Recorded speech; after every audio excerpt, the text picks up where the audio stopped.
শীতকালে পিঠে খেতে কে না পছন্দ করে, তাই আমিও পিঠে বানানোর নানান রকম উপকরণ নিয়ে বসে পড়েছি। কিন্তু বন্ধুরা বলো তো আমি কি পিঠে বানাতে চলেছি? আমি বানাবো আমার পছন্দের পাটিসাপটা। আমার মতো আর কে কে পাটিসাপটা পছন্দ করো অবশ্যই কমেন্ট করে জানিও।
এই যে আমি সমস্ত কিছু রেডি করে নিয়েছি।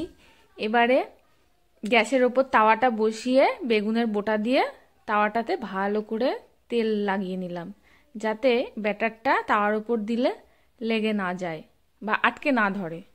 এবার তৈরি করে রাখা নারকেলের পুরটা এই ব্যাটারের ওপর লম্বা করে দিয়ে দেব, তারপরে আস্তে আস্তে উল্টে নেব।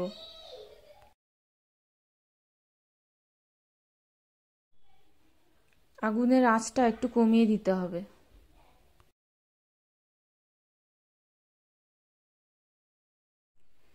প্রথম পাটিসাপটাটা একটু বেশি মোটা হয়ে গেল, ওই জন্য ব্যাটারটা একটু জল দিয়ে একটু পাতলা করে নিলাম। এবার দেখো পাটিসাপটাগুলো কত সুন্দর হচ্ছে। এইভাবে একে একে সব পাটিসাপটাগুলো ভেজে নেব।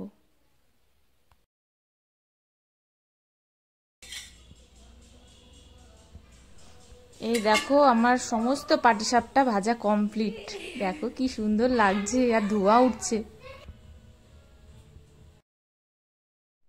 ওয়াও, পাটিসাপটা